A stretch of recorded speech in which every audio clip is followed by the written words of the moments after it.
बीजापुर में बुधवार को हुई मुठभेड़ में जवानों ने 18 नक्सली ढेर किए, जिसमें टॉप कमांडर वेला मोडियम भी ढेर हुआ है, जिस पर 10 लाख का इनाम घोषित था। मौके से भारी संख्या में हथियार भी बरामद हुए। एनडीटीवी से बातचीत में बस्तर आईजी सुंदरराज पी ने बताया कि मुठभेड़ में जवानों को कैसे कामयाबी मिली। देखिए हमारी यह रिपोर्ट।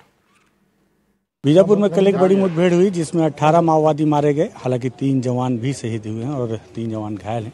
उसको लेकर आज बस्तर आईजी ने पूरी जानकारी दी है। सर, ये मुठभेड़ जो हुई इसमें लगभग कितने के माओवादी मारे गए हैं? सबसे बड़ा माओवादी कैडर कौन था इसमें? टोटल अब तक के जो आंकड़ा के हिसाब से 18 माओवादी कैडर का डेड बॉडी रिकवर किए गए थे और उनका शिनाख्ती इस रूप से हुआ।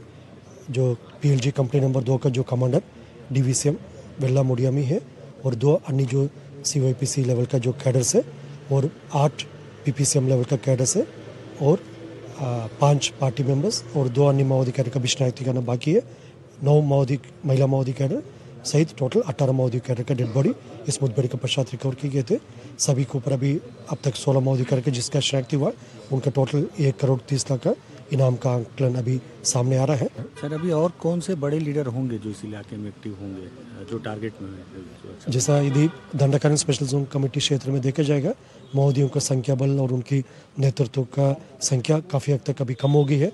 अभी मात्र गिने चुने जो टॉप लीडर्स जो यदि हमारा इलाका हो या सीमावर्ती क्षेत्र में हो, इसमें पोलिट ब्यूरो मेंबर्स में देवजी से लेकर गणपति से लेकर जो सेंट्रल कमेटी मेंबर में संग्राम और सीमावर्ती क्षेत्र में गणेश उइके और रामदेव और अपने यहाँ डीके सिरसी कैडर्स में देखा जाएगा पापा राव बारसदेव। इस प्रकार काफ़ी गिने चुने और उस कैडर्स का और उनकी अन्य जो माओवादी कैडर्स का संख्या अभी तक हमारा जानकारी में है।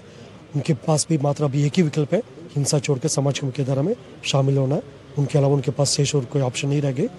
जो माओवादी अभी वापस नहीं आ रहे, उनके लिए फिर से ये अपील है कि अगर उन्हें लगता है कि वो जंगलों में अभी भी सुरक्षित रह सकते हैं तो गलतफहमी में जवान लगातार ऑपरेशन कर रहे हैं और उन्हें अगर नहीं आएंगे तो इसी तरह का अंजाम भुगतना होगा जो कल 18 माओवादियों को भुगतना पड़ा। घटनास्थल से क्या क्या बरामद किया जवानों ने 18 माओवादियों को, जिसमें 1,30,00,000 का इनाम था। ये देखिए सारे ऑटोमेटिक वेपन है। खास बात बताऊं कि ये सारे हथियार जो हैं जो आज माओवादियों के पास से वापस बरामद किए गए हैं, वो सारे हथियार जवानों से ही लूटे गए हैं। फायरिंग हुई है किस तरह से देखिए कि उनके जो मैगजीन है इसमें भी बुलेट्स लगे हैं जिससे छेद हो गए हैं बुलेट में। और ये एसएलआर राइफल है, 3 और 4 एसएलआर राइफल है, एक इंसास है 5.56 mm इंसास राइफल है और ये थोड़ा सा अलग मॉडल दिख रहा है लेकिन इसके ऊपर का कवर बताते हैं कि टूट गया है। AK-47 है 4 और वहीं 303 2 राइफल है। LMG जो सबसे खतरनाक राइफल मानी जाती है, LMG राइफल, इससे सबसे ज़्यादा नुकसान माओवादियों को अगर किसी जवानों को किसी से हुआ है तो कई बार माओवादियों ने LMG से ही निशाना बनाया है। ये LMG हथियार का मिलना एक बड़ी सफलता के तौर पर देखा जाता है। ये जो सिंगल शॉट है इसकी देखिए मैकेनिज्म देखिए, ये सारा हथियार माओवादियों ने जंगल के अंदर ही तैयार किया है। अब आप सोचिए कि माओवादी किस तरह से जंगलों के अंदर जहां व्यवस्थाएं नहीं उसके बाद भी वो अपने हथियार के कारखाने तैयार करते हैं और सारे कारखानों में तैयार किए गए हथियारों को किस तरह से मेंटेन रखते हैं। इसमें देखिए ये पूरा अभी भी ग्रीस, आपको अगर आप करीब से देखें तो ग्रीस लगा हुआ है, लगातार इसका मेंटेनेंस भी किया जाता है। ये सारे सिंगल शॉट है।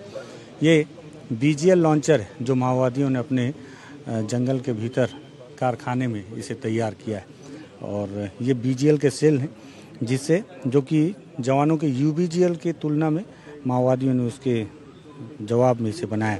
हालांकि ये सक्सेस नहीं है। इस तरह के ट्रिगर हैं जो काफ़ी मजबूत सरफेस में टकराने पर ही ब्लास्ट होते हैं। यही वजह है कि जब भी माओवादी इस तरह के BGL दागते हैं तो वो ब्लास्ट नहीं हो पाते। माओवादियों ने कारतूस खत्म होते कारतूस का एक और विकल्प निकाला था, ये लोहे के कारतूस उन्होंने तैयार कर रखे हैं। खास बात यह है कि लोहे के कारतूस सिंगल शॉट में यूज़ करके BGL को दागने के भी काम आते हैं और साथ ही साथ डायरेक्ट फायर करने के भी।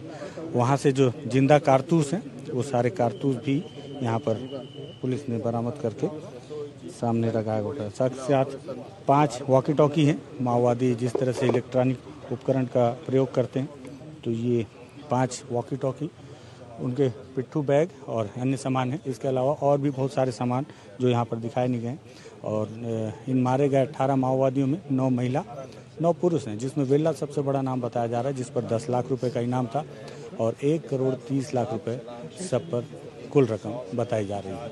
बीजापुर से NDTV के लिए विकास तिवारी।